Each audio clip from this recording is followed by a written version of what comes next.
Episode की starting में सेओंग गीहोन को दिखाया जाता है जो अपनी माँ के साथ एक छोटे से घर में रहता है। गीहोन कर्ज में डूबा हुआ है और उसे जुए की लत है जिससे उनकी फाइनेंशियल कंडीशन बहुत खराब हो गई है। ब्रेकफास्ट के टाइम गीहोन की माँ उसे कुछ पैसे देती है ताकि वो अपनी बेटी को डिनर करा पाए, लेकिन उसे ये पैसे कम लगते हैं इसलिए वो अपनी माँ का एटीएम कार्ड चोरी कर लेता है और अपने फ्रेंड के साथ मिलकर उसमें से पैसे निकालकर हॉर्स राइडिंग में लगा देता है।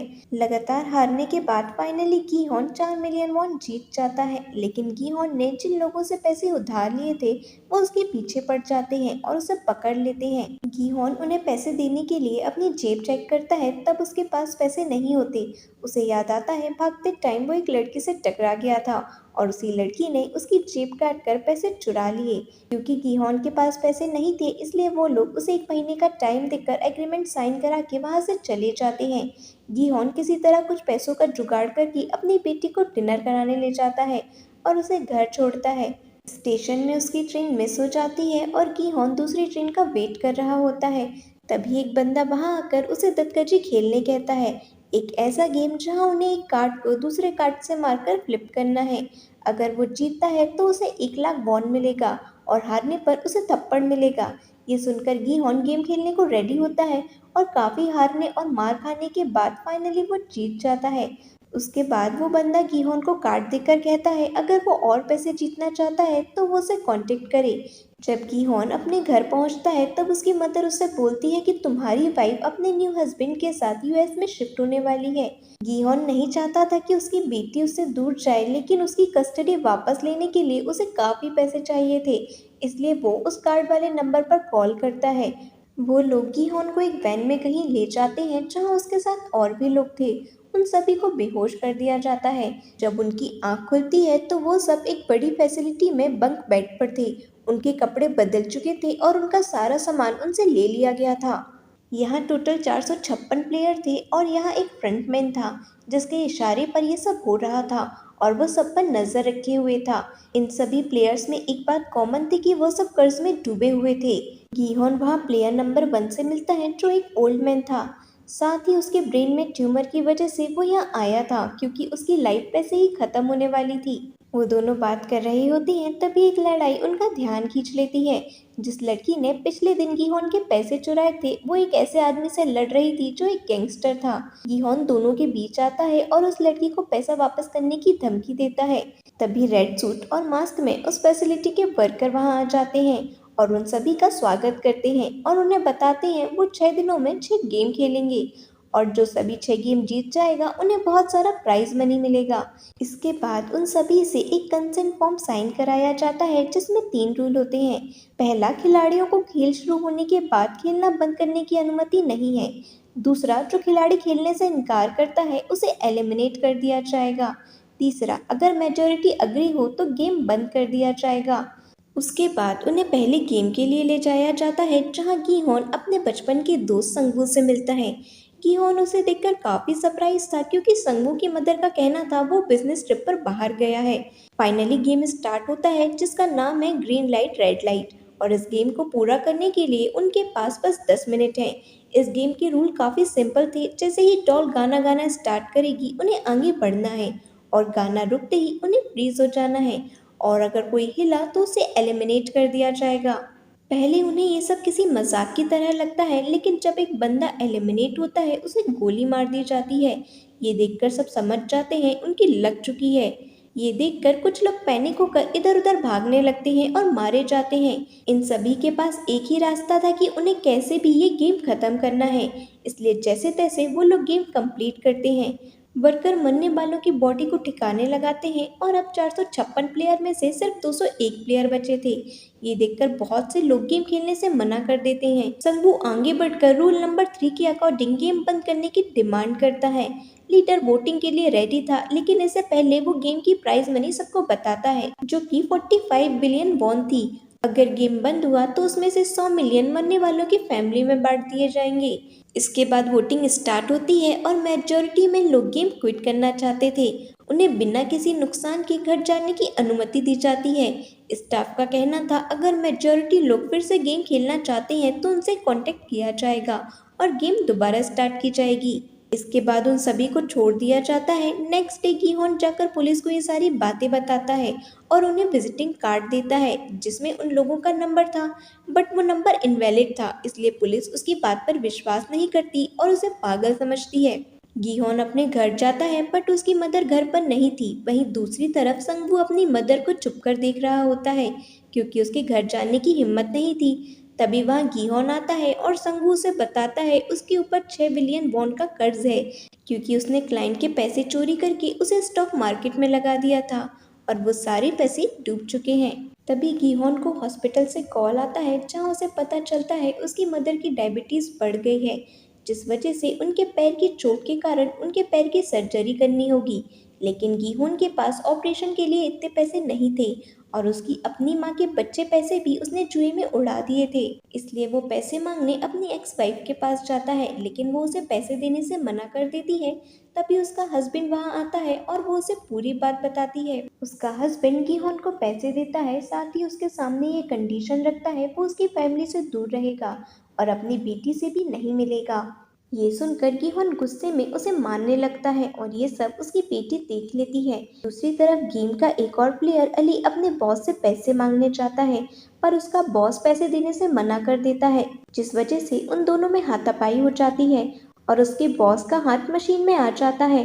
इसका फायदा उठाकर अली वहां से पैसे लेकर अपने घर भाग जाता है और अपनी वाइफ को पहली फ्लाइट से यहाँ से निकलने कहता है। वहीं गेम की एक और प्लेयर से भी एक एजेंट से मिलती है ताकि अपने पेरेंट्स को वो नॉर्थ कोरिया से निकाल सके।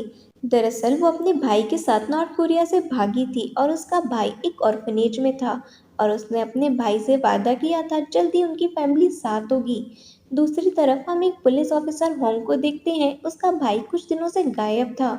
वो उसके रूम में जाता है जहाँ उसे वही कार्ड मिलता है जो उस दिन की होंग के पास था और वो इस बारे में जाकर की होंग से पूछताछ करता है बट वो उसे कुछ नहीं बताता और कहता है उस दिन में नशे में था।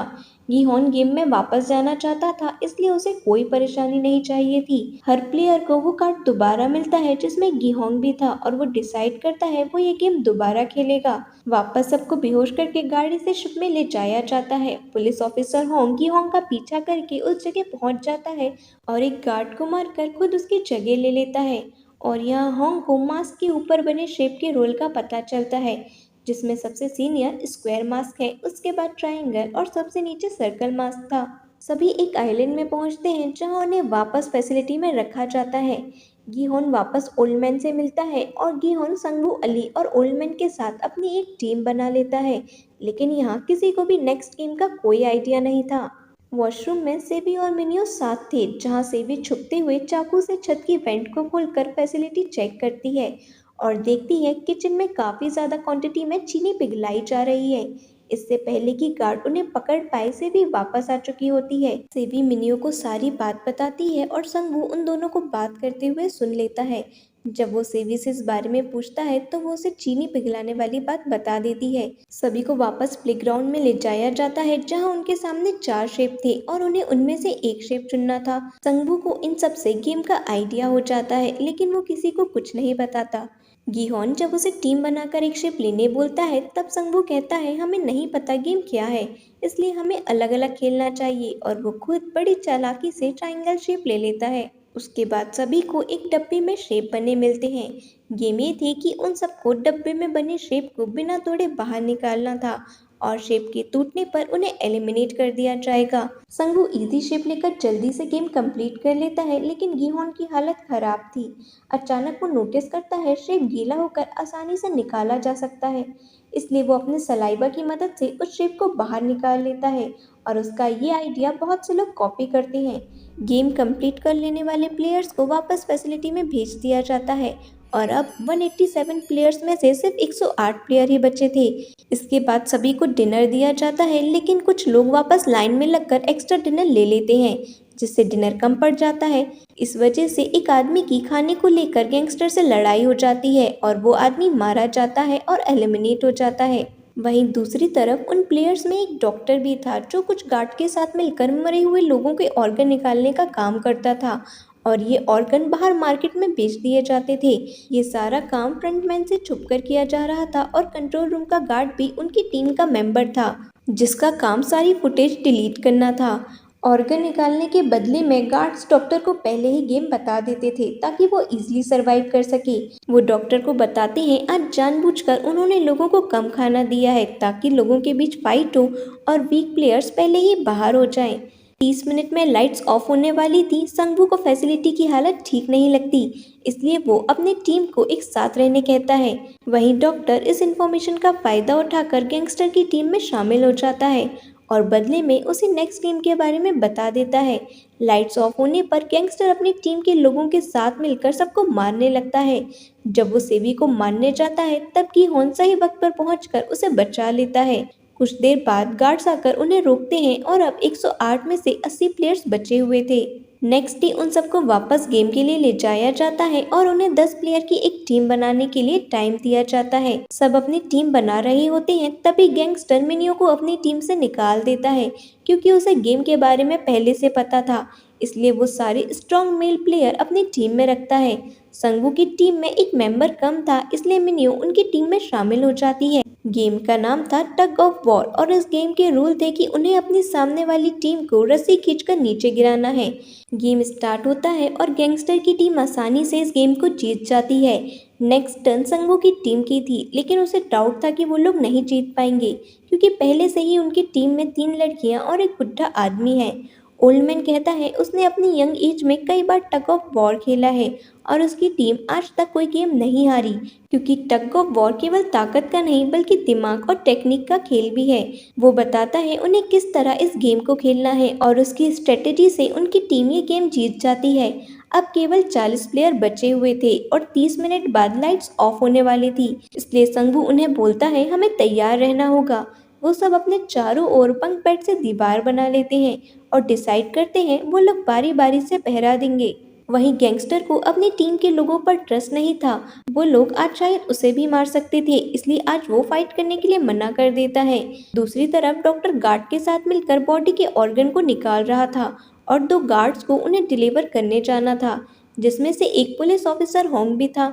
तभी वो लोग एक बॉडी के बारे में बात करते हैं जिसकी एक ही किडनी थी। होंग को लगता है शायद वो उसके भाई के बारे में बात कर रहे हैं क्योंकि उसकी भी एक ही किडनी थी। जब वो दूसरे गार्ड के साथ ऑर्गन डिलीवर करने जाता है तब वो नोटिस करता है टनल में बॉम्ब लगे हुए हैं। जब होंग इस बारे में उससे पूछता है तब उसे पता चलता है जब वीआईपी यहाँ से चले जाएंगे तब इस जगह को उड़ा दिया जाएगा। होंग वीआईपी के बारे में और पता करने की कोशिश करता है बट गार्ड को उसके ऊपर शक हो जाता है और वो उसे चेहरा दिखाने बोलता है। होंग अपना चेहरा दिखाने के बाद गन पॉइंट पर गार्ड से उस लड़के के बारे में पूछता है जिसकी एक किडनी थी, लेकिन गार्ड कहता है वो एक लड़की थी। अगर उसे किसी प्लेयर के बारे में पता करना है तो वो लीडर के रूम में जाकर रिकॉर्ड चेक कर सकता है। इन्फॉर्मेशन मिलने के बाद होंग उस गार्ड को मार देता है। इधर डॉक्टर गार्ड से अगली गेम के बारे में पूछता है बट उन्हें अभी इस बारे में कोई आइडिया नहीं था। डॉक्टर गुस्से में एक गार्ड को पकड़ लेता है और उनके बीच फाइट स्टार्ट हो जाती है।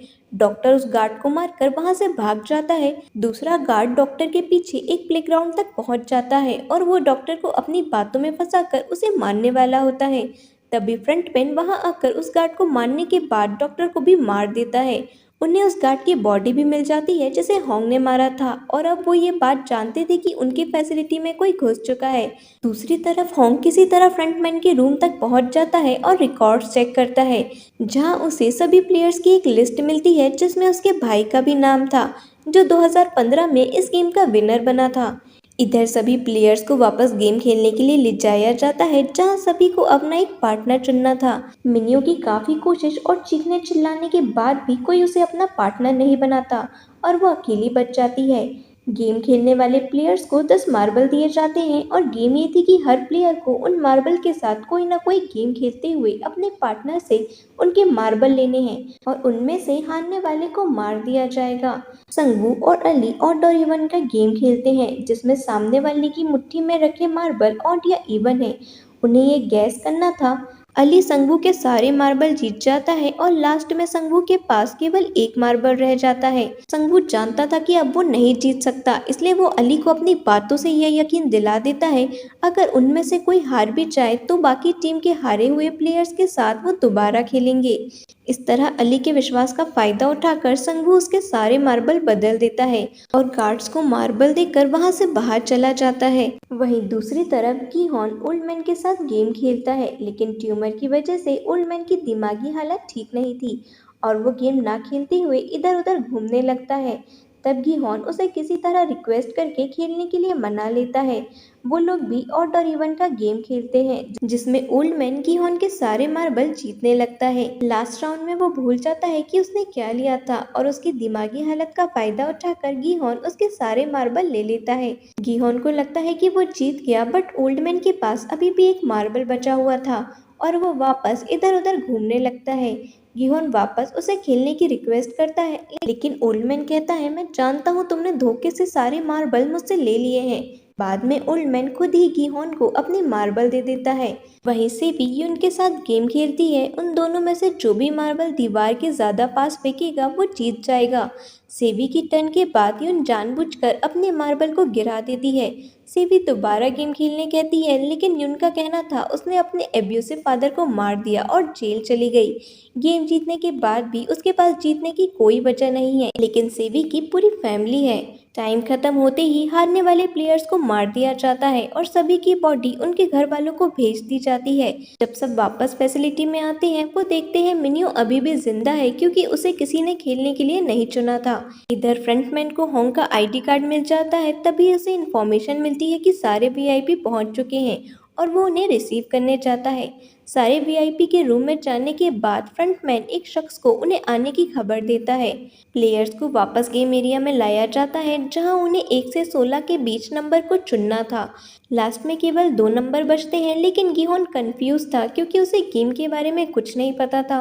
फर्स्ट लेने पर वो मुसीबत में पड़ सकता था और लास्ट का लेने पर शायद उसके पास टाइम कम पड़ जाए। तभी एक आदमी आकर गिहोन से कहता है वो पहला नंबर लेना चाहता है, क्योंकि वो कभी अपनी लाइफ में फर्स्ट नहीं आया। इस तरह गिहोन लास्ट नंबर ले लेता है।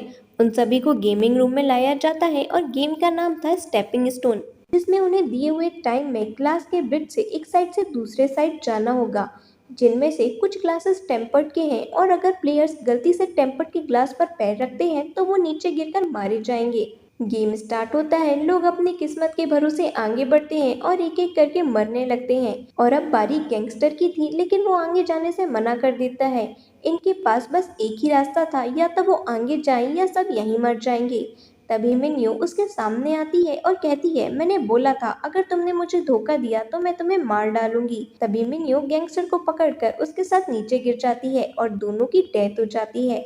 उसके बाद एक आदमी आगे बढ़ने के लिए ग्लास देखकर समझने की कोशिश करता है कौन सा टेम्पर्ड है, क्योंकि वो कई सालों तक ग्लास की मैन्युफैक्चरिंग कंपनी में काम कर चुका था। वो आदमी ग्लास की पहचान लाइट की हेल्प से रिफ्लेक्शन देखकर कर पा रहा था।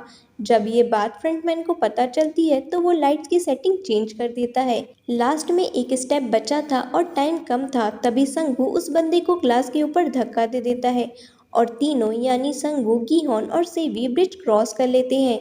लेकिन टाइम खत्म होते ही ब्रिज टूट जाता है और कांच लगने से सबको चोट लग जाती है। दूसरी तरफ होंग ने एक सर्वेंट को बेहोश करके उसकी जगह ले ली थी। वहाँ एक वीआईपी को वो काफी पसंद आ जाता है और वो उससे अपना मास्क निकालने के लिए कहता है, पर होंग उसे कहता है वो अकेले में अपना मास्क निकालेगा। तब होंग और वीआईपी दोनों अंदर चले जाते हैं, जहां होंग उसे गन पॉइंट पर लेकर उस जगह की सारी इन्फॉर्मेशन अपने फोन में रिकॉर्ड कर लेता है और वीआईपी को बेहोश करके वहां से भाग जाता है। जल्दी ये बात फ्रंटमैन को पता चल जाती है, जिसके बाद फ्रंटमैन होंग को ढूंढना स्टार्ट करता है और उसके पीछे जाता है। लेकिन तब तक होंग ऑक्सीजन सिलेंडर लेकर वहां से दूसरे आइलैंड पहुंचता है। वहाँ होंग मोबाइल का नेटवर्क ढूंढ अपने सीनियर से बात करने की कोशिश करता है, लेकिन कॉल कट हो जाता है। इसलिए वो जल्द उन्हें सारे सबूत भेजने की कोशिश करता है, क्योंकि गार्ड्स वहाँ पहुँच चुके थे। लेकिन नेटवर्क ना होने की वजह से वो कुछ नहीं कर पाता। एट लास्ट होंग पकड़ा जाता है और वो फ्रंटमैन पर गन पॉइंट कर देता है। फ्रंटमैन उसे अपने साथ चलने के लिए कहता है, क्योंकि उसके बचने के लिए एक यही रास्ता था। लेकिन होंग उसके शोल्डर पर गोली चला देता है और अपना मास्क हटाने कहता है। फ्रंटमैन और कोई नहीं बल्कि होंग का भाई था, जिसे देखकर होंग शॉक में था। तभी फ्रंटमैन अपनी गन निकालकर अपने भाई को ही शूट कर देता है। दूसरी तरफ ग्लास टूटने की वजह से सेवी बहुत ज्यादा इंजर्ड हो जाती है और उसका काफी खून भी बह रहा होता है, लेकिन जैसे तैसे वो खुद को संभालती है। तीनों को डिनर के लिए ले जाया जाता है और डिनर के बाद तीनों के पास नाइफ रखा हुआ था, मतलब रात में कोई भी किसी को मार सकता है। गिहोन नोटिस करता है सेवी की हालत काफी खराब है। वो कहता है हम लोग मिलकर संगू को हराएंगे और साथ में बाहर निकलकर पैसे आधे आधे बांट लेंगे, क्योंकि गिहोन समझ चुका था उसका दोस्त पैसों के लालच में अब कुछ भी कर सकता है। सेवी यहाँ गिहोन को अपने भाई के बारे में बताती है जो ऑर्फनेज में है। दोनों डिसाइड करते हैं जो भी जिंदा यहाँ से बाहर जाएगा वो दूसरे की फैमिली का ध्यान रखेगा। अचानक सेबी की हालत बहुत ज़्यादा खराब होने लगती है।